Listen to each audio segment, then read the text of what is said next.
question, we are asked about a two-way stem and leaf graph plot.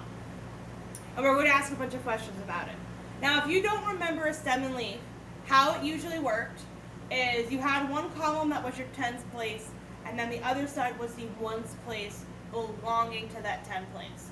So up top here, you had 1, 2 made 12, 1, 5 made 15, 1, 7 made 17, 1, 8 made 18, 1, 8 made 18, and so on.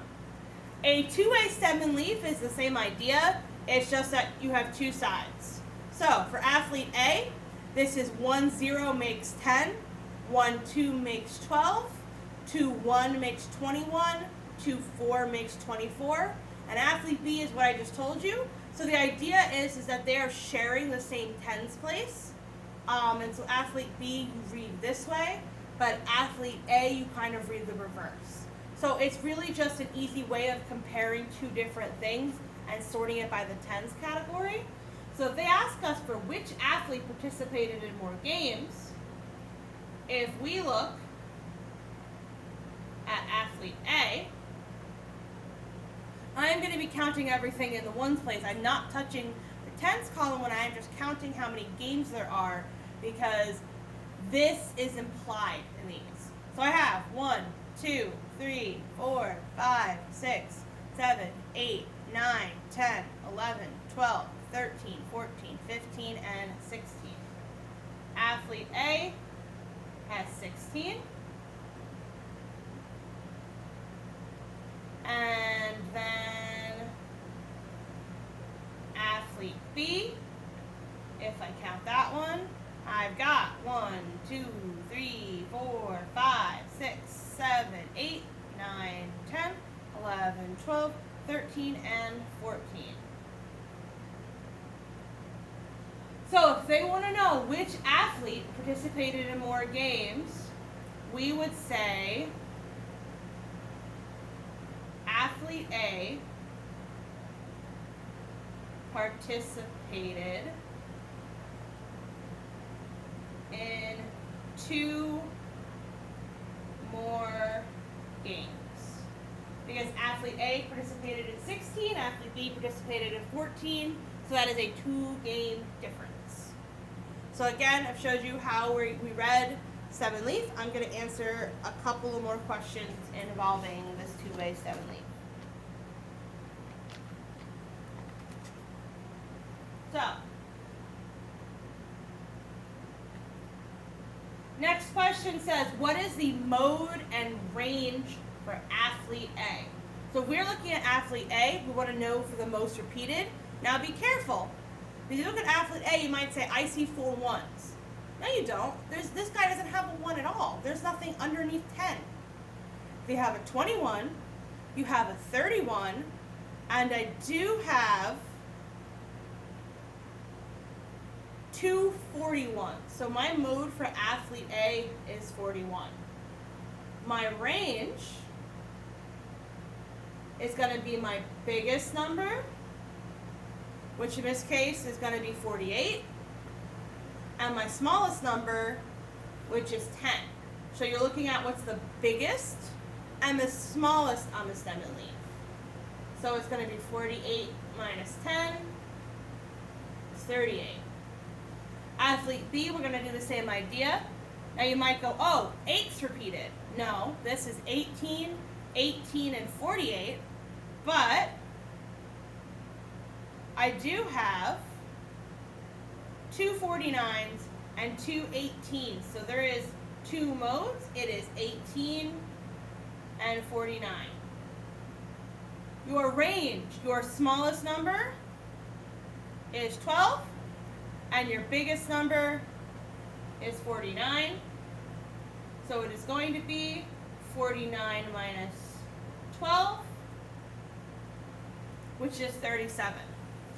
So if it helps, you can cover one side of the stem and leaf when you are doing a particular athlete so that you can focus on their side. Sometimes I've done that when I've done stem and leaf, but when you are answering a question about a particular side, you don't even look at the other side. All right. Next part. They want to know which athlete's mean of minutes played per game was higher. So for athlete A, what that means is I'm going to add all of these, but I am not going to add, 0 plus 2 plus 1 plus 4 plus 7. No. What I am going to do is, if you look here, that is going to be 10 plus 12 plus 21 plus 24 plus 27 plus 28 plus 30 plus 31 plus 33 plus 35 plus 39. Do you see how I'm doing that?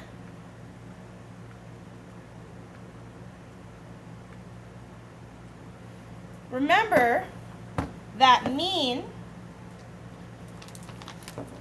is adding everything up and then dividing by how many numbers there are. So, if I add all the numbers up, which I showed you but I didn't actually do, so give me a second.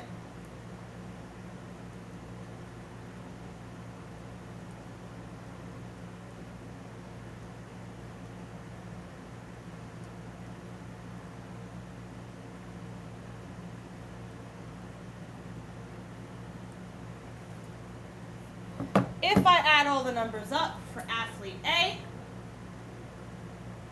I get 511, and there are 16 numbers when we count it. I divide that, and I get 32.43 about. If I do athlete B, so it's the same idea, I'm going to do 12 plus 15 plus 17 plus 18 plus 18 plus 21 plus 23 plus 24 plus 26 plus 42 plus 45 plus 48 plus 49 plus 49. When I do that one, I'm going to get 407 on top. And I said we had 14 games before. You can also count the dots on athlete B's side. I divide that by 14. I get 29.07. If they wanted to know what the mean, which mean was higher, our answer would be athlete A, because 32 is bigger than 29. And then our last question, it says, if each basketball game has 4 quarters and each quarter takes 12 minutes to complete, based on this information, can we tell if any of the games that either player participated in went into overtime? So they want to know if either athlete possibly played the whole game and it was longer than one game. First thing we got to do is we got to figure out how long a game is. So if there are 4 quarters and there are 12 minutes, that means a game is roughly 48 minutes. If it goes over 48 minutes, that's overtime. So, can we tell? Yeah. If it's over 48. Now, they may have only played part of a game and thus aren't even going to get anywhere near it, but we know if they hit over 48, that we do have a game at overtime. And if yes, how many games can we tell? Well, I erase this so we can see it. If you look at athlete B, in the 4 row, we have 2 49s. So we're going to say 2 games, because these 2 games are 49.